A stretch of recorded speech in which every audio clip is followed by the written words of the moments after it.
I booked an Airbnb last month for a quiet weekend away. The photos looked perfect, cozy, spotless, 5-star reviews. When I arrived, everything was exactly like the pictures, almost too perfect. There was food in the fridge, a jacket on the chair, and a half-finished cup of coffee on the counter. The host never mentioned a cleaning service. That's when I realized whoever stayed here last never left. Listing was called the Pines Retreat. It was supposed to be peaceful, an old wooden house tucked between two pine-covered hills. The kind of place where nothing bad could possibly happen. The owner's name was Greg. He had 5-star reviews and a friendly profile picture, the kind of host you trust right away. I messaged him twice before my trip. He never replied. Still, everything seemed normal. The instructions said, "Key under the rock by the porch." And there it was, right where it should be. The door opened easily, no security code, no deadbolt, just open. Inside, it smelled faintly of pine and something else, coffee, still warm. The lights were already on. The TV remote sat on the couch, pointed at the screen like someone had just paused it. And on the nightstand in the bedroom, a pair of glasses, half-read book, and a wallet. I told myself the cleaner must have forgotten to pick up after the last guest. But when I opened the fridge, there were groceries, milk, eggs, leftovers, all fresh. The kind of things people use when they're planning to come back soon. That night the house felt colder than before. The kind of cold that doesn't come from the air but from the walls. I lay in bed scrolling through my phone, trying to ignore the creaks and sighs of old wood. Then I heard its soft, steady footsteps from above, slow, pacing, but I'd rented the entire house. No one else should have been there. At first I thought maybe it was the pipes or a raccoon in the attic, but the steps weren't random. They were measured, heel, toe, like someone walking back and forth. I turned off my phone, listening. The sound stopped immediately, as if it knew I was paying attention. That silence felt heavier than any noise. I checked the Airbnb listing again just to reassure myself. It said, "Entire home, no shared spaces." I blinked and suddenly it changed. Now it read, "Shared space with host." My stomach dropped. I refreshed the page, but it went back to normal. I told myself I was tired, jet lag maybe, but then I heard it again. The same pacing, this time closer, right above my room. I sat up, every nerve in my body tight. The ceiling light flickered, something dusted down from the vent. A faint shadow passed by the hallway outside my door. I wanted to call out, but my throat locked up. My phone screen lit battery at 1%, and then it died. The house went completely still. I grabbed my flashlight and stepped into the hallway. The air smelled different, sharp, metallic, like rust or old blood. The staircase to the second floor loomed ahead, disappearing into darkness. Each step groaned as I climbed. The light trembled in my hand, catching flashes of old portraits on the wall. A man, a woman, a child, all smiling, but their eyes scratched out. I reached the top. Every door was closed except one, slightly open. A soft hum came from inside, almost like breathing. I pushed the door with my fingertips. The room was perfectly clean. Bed made, pillows fluffed, curtains drawn, nothing out of place. Except the air, warm, heavy, alive. I stepped closer, my flashlight slid across the bed frame, and that's when I saw it, a small tuft of hair peeking out from under the blanket. And then the sound, slow, wet, uneven, breathing. I froze. I wanted to run, to scream, to do anything, but all I could do was stare as the blanket rose and fell. Someone was under the bed. Someone who was still breathing. I called Airbnb support, no signal. The bars slid to zero, the call tone got swallowed by silence. I tried again. The screen stuttered, jumped to the emergency dialer like invisible fingers were pressing for me. I swiped out. The app popped back open like an eye too bright, and the text changed right in front of me. Guest, Gregory H. Host, unavailable. I stopped breathing. I just watched. I thought if I blinked, it would normalize. And it did normalize, sort of. The letters bled like ink in water, then reformed into what I knew, Ben, entire home. Like the phone had accidentally told the truth and hurried to take it back. I wasn't alone, because the sound wasn't upstairs anymore. It was downstairs, heavy, slow, deliberate, like someone pacing the living room, rehearsing a monologue they delivered too many times. I reminded myself to say a name. Names pull things back into the world where rules apply. Greg. My voice lower than I expected. No answer. Only the living room light switching on. Not warm yellow, but clinical white, hard as a scalpel. It painted a sharp rectangle across the floor, climbed the stairs, and landed square on my shoes as if to say, "Come down." I went, one step at a time. One hand on the rail, the other making small circles with the flashlight so I had something to do. The house coughed a breath when I hit the bottom, that tiny crack you only hear at night when outside is colder than in. A thin coat of dust veered across the coffee table, one finger's track ending at a photograph. Old, curled edge. Colors leached like it had been dried by heat. A man standing in front of this house, shoulders open, a camera-taut smile, holding a keyring exactly like mine. Bottom right, a date, 5 years ago. And beneath it, in writing that wanted to be calm, our first guest, welcome, Ben. My name is Ben. The room tilted, not the walls, my stomach. My phone buzzed, not my setting. A long, bone-deep vibration. The app reopened, this time to the listings gallery.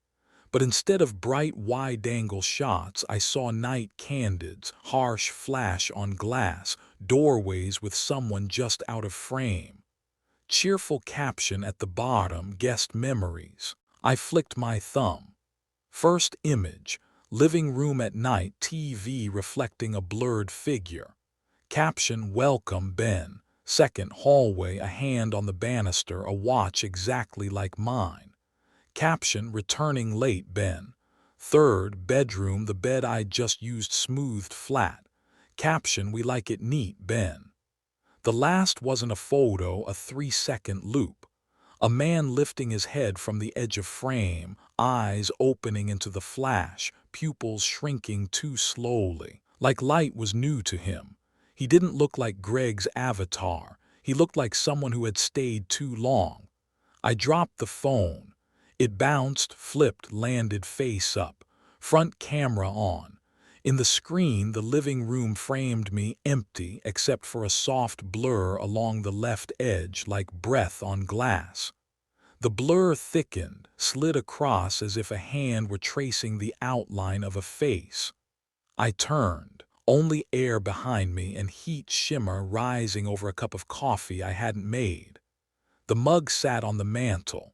Nothing special, except it held the most frightening temperature in the world. Not hot, not cold.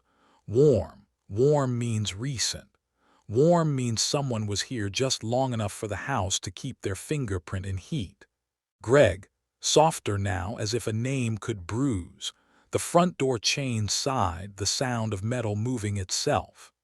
The hinges were newer than the door. The strike plate screws were chewed out from being turned and turned. Someone had worked on keeping this door a door more than most people work on their lives. I tried the knob, locked. I pulled, the chain lifted and settled with polite finality. The board under my right foot trembled, a feeling like laughter. The TV coughed to life, gray bands, then a camera feed. Not the living room, upstairs hallway. Black and white. Framed so the door I'd left ajar sat dead center like a mouth. I could hear only electronics now. Soft hiss, a thin whine that tells you a thing is on even with your eyes closed. On the feed, a shadow moved inside the open room. A solid shadow with weight. A shoulder, half an arm, a hand with a chipped nail like someone who's hammered without gloves.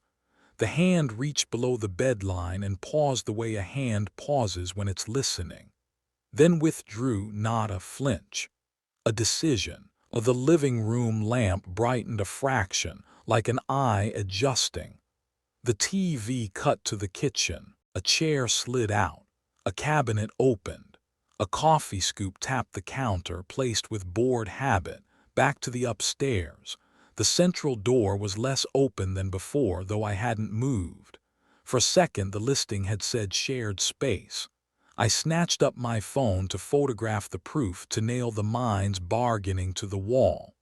The instant the camera app opened, the TV went black. My screen showed only my confused face, white rectangles of window glare, and over my shoulder, the suggestion of a person standing where no one stood. I lowered the phone. The suggestion remained, not a body, the space a body would take if asked. Slow shuffling from the left hallway. A second mug, I swear it hadn't been there, sat centered on the coffee table, an invitation for the ghost of my arrival. Under it, a photo face down.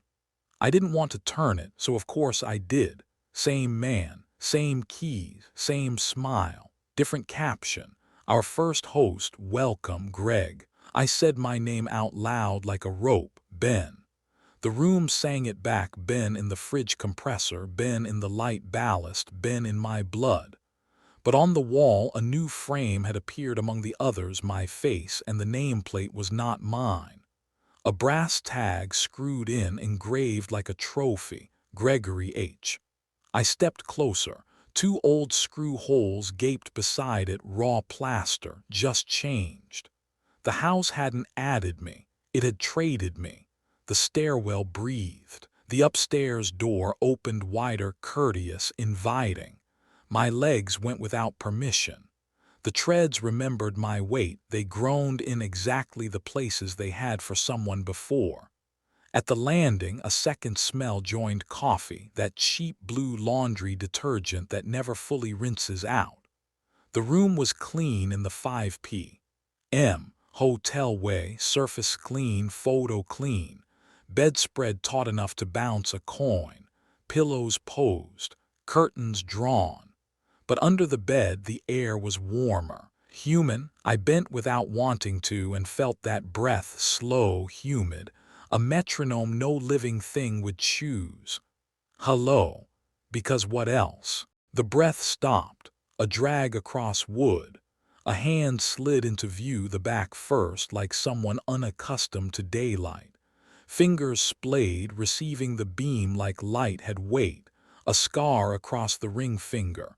Exactly the shape of the scar I got when a kitchen knife snapped 10 years ago. I cut the flashlight into the gap. Dust danced without landing. The hand withdrew. Not startled, decided. The door behind me closed softly. The handle turned on its own until it pointed at the floor. The lock clicked, round and deep, like a coin dropping into a well. The app opened again by itself. The header photo spun like a slot machine and stopped on a smaller room I hadn't seen. Cinder block walls, a single bulb, a metal chair. Bright caption, additional space below, great for long-term stays. The basement. The house wanted me there the way tide wants a boat. The upstairs light shrunk. The hall light breathed. Far below, a chain scraped concrete. I told myself don't and went. Each basement step colder than the last. The door at the end, the kind you see in listings and scroll past, had a hook-and-eye latch. The eye knew the hook, old, polished by too many touches. I lifted it. The air tasted like pennies. Bulb blinked, then on. A small room, too small to deserve the word. A table, 2 chairs, coffee maker. A power strip with too many adapters humming like bees. On the table, the same smiling man's photo, but fresh, ink still wet shiny. Under it, same hand, our first guest, welcome, Ben. The date hadn't changed, everything else had. The table was set with pairs of photos, a face, a room, face, room, face, room. Each pair matched like people married to places. Some faces had faded to near blank. Some rooms had only changed bedding or lamp angle. My pair, my face. This room.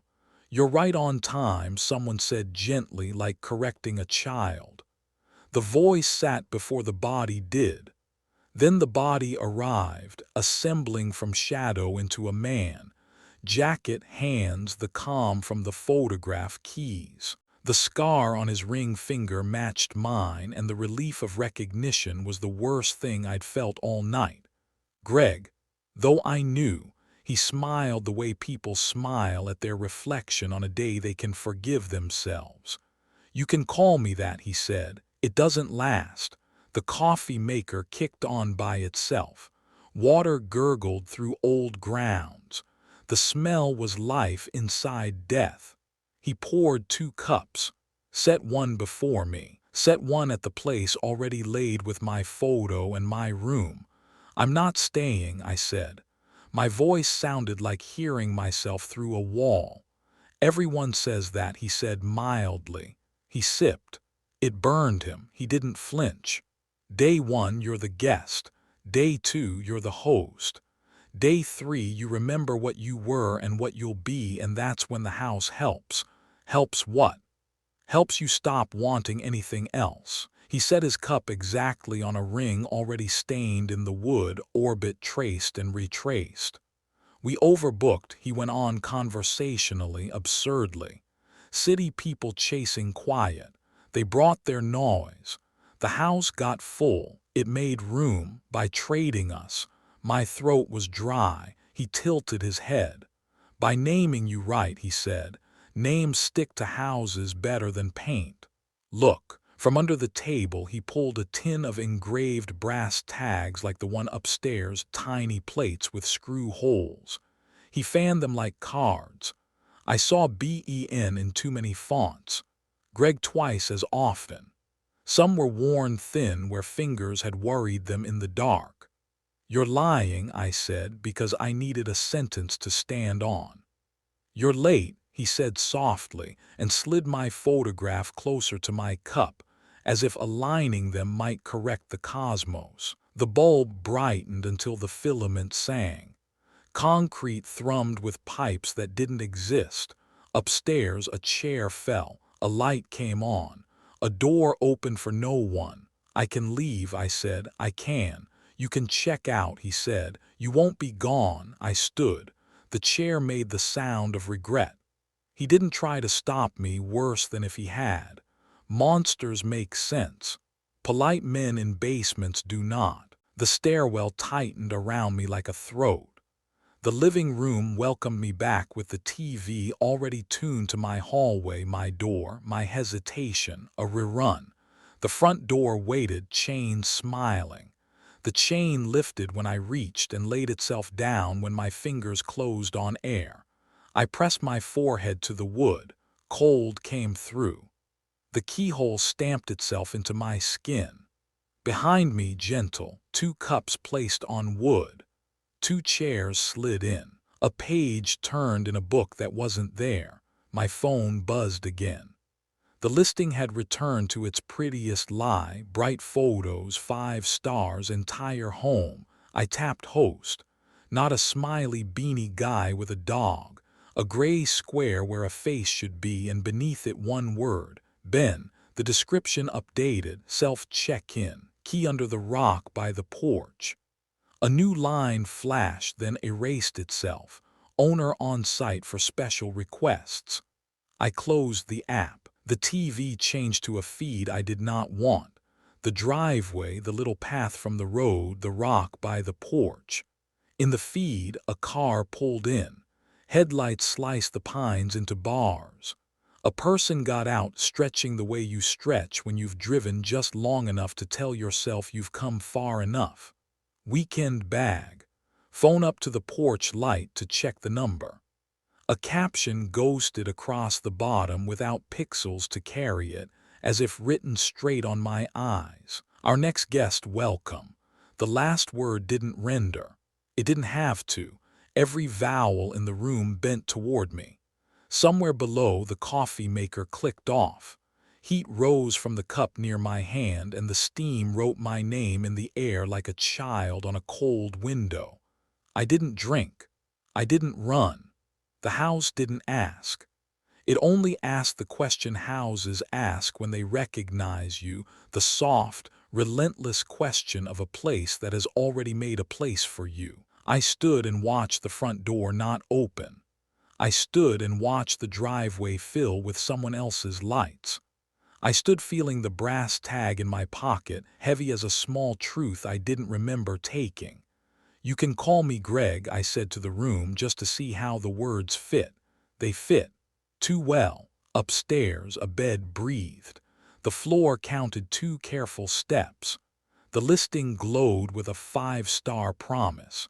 And not far, very near, a car door closed. The basement door creaked open on its own.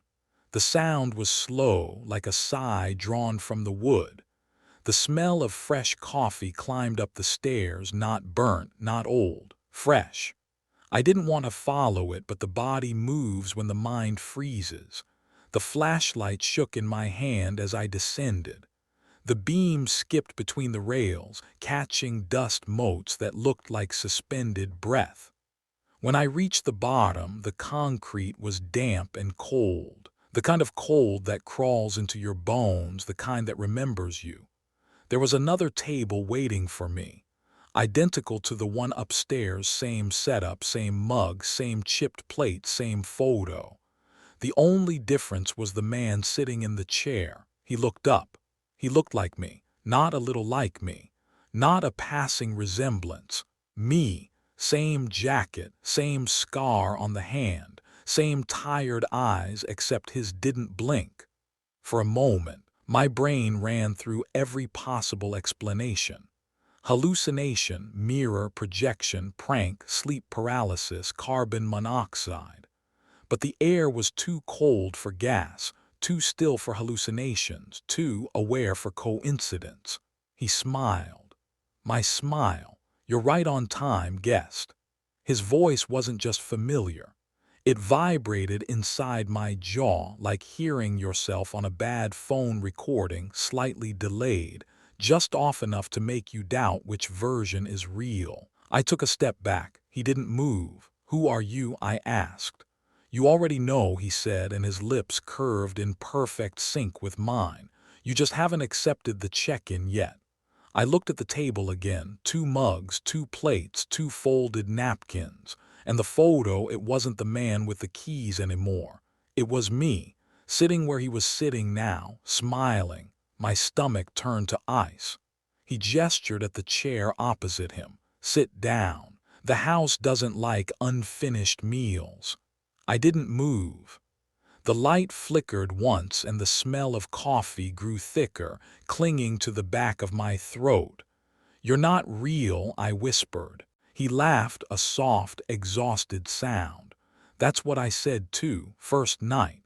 You tell yourself it's just a weird dream, a trick of the listing, a story to post later.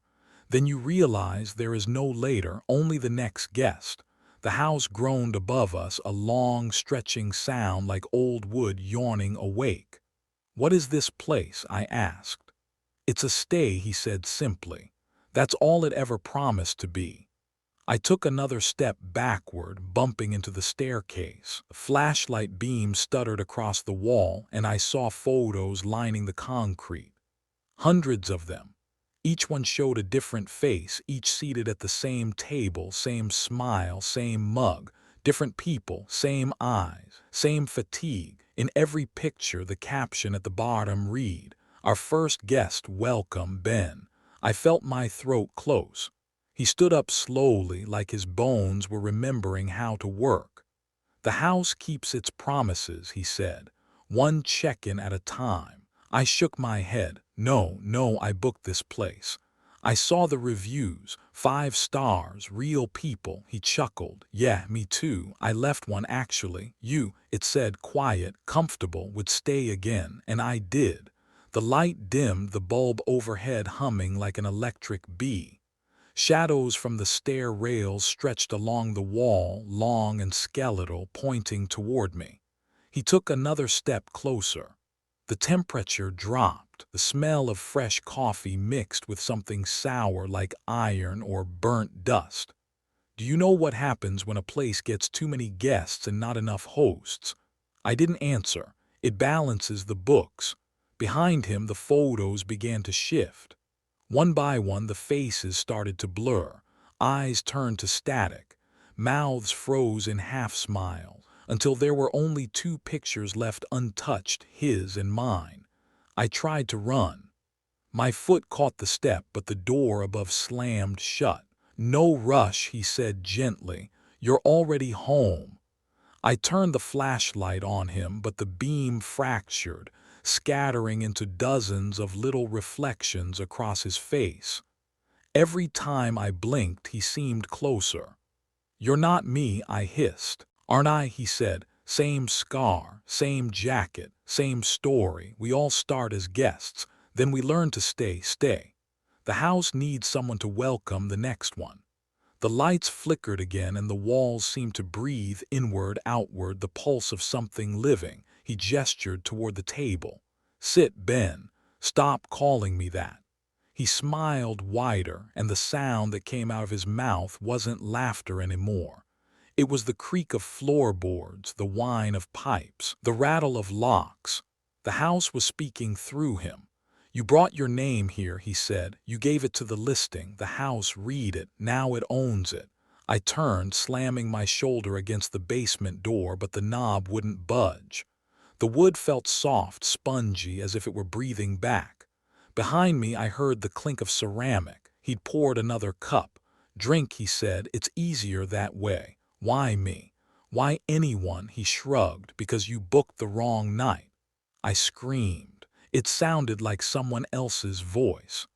The photos on the walls began to change faster now, the faces flickering between guests, all whispering, their mouths opening and closing in silence. Then one voice broke through, distorted and layered.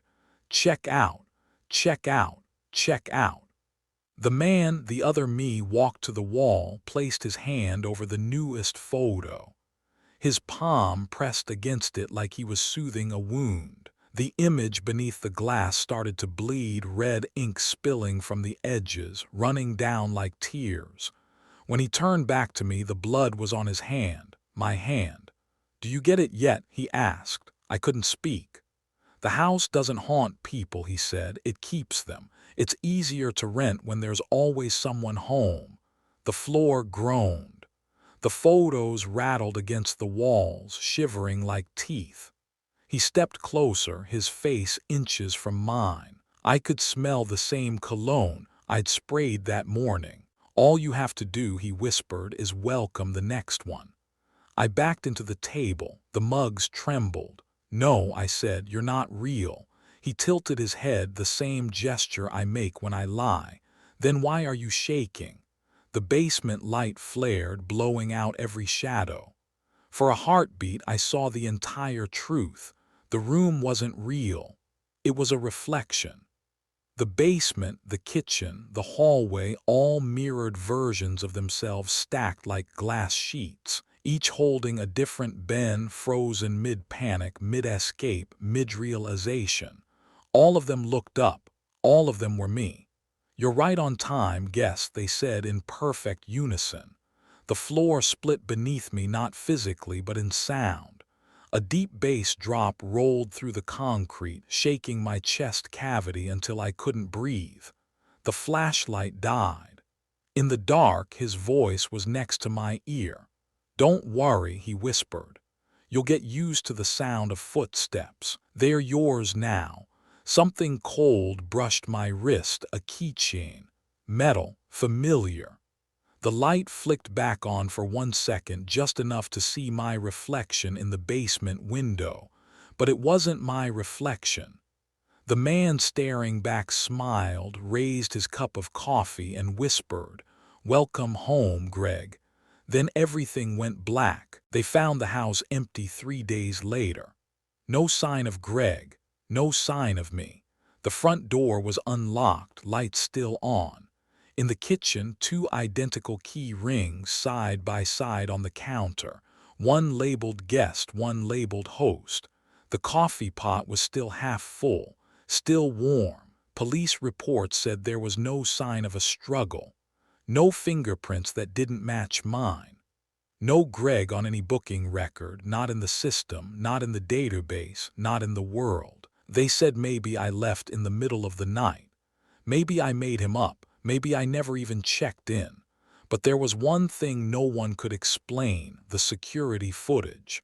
The door camera caught me arriving at 7:43 p.m. just like I remembered, carrying the bag, unlocking the door, stepping inside. But at 7:45, another figure appeared behind me. No car, no sound, just me again. The feed looped, glitched, then cut out. The next frame was empty. No one leaving, no door closing, just the porch light flickering the same way it did that night. The listing stayed down for a while after that. Airbnb marked it under investigation. A month later it came back up.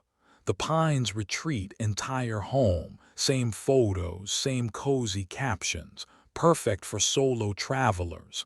Quiet, peaceful, always spotless. Same 5-star reviews, different dates. I shouldn't have looked, but I did. The latest review was posted just last week. Username Gregory H. Lovely host, coffee was fresh, would stay again. I scrolled to the bottom and there it was, the host profile. Host Ben, my photo, my smile, my eyes, the bio read. Happy to welcome new guests. Self-check-in available. Key under the porch rock. I wanted to believe it was just a glitch. Maybe an algorithm recycling old data, but the timestamp said updated 3 days ago. The same day they found the house. The same day the coffee was still warm. The same day my keys were left behind. I keep thinking about what he said. The house needs someone to welcome the next one. I still hear footsteps sometimes when I try to sleep. Sometimes I dream of the stairs, the hum of that old bulb, the smell of fresh coffee.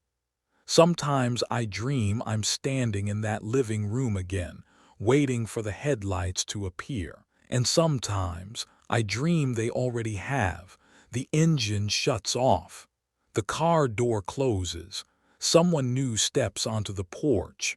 They look tired, holding a bag. They scroll through their phone, checking the address.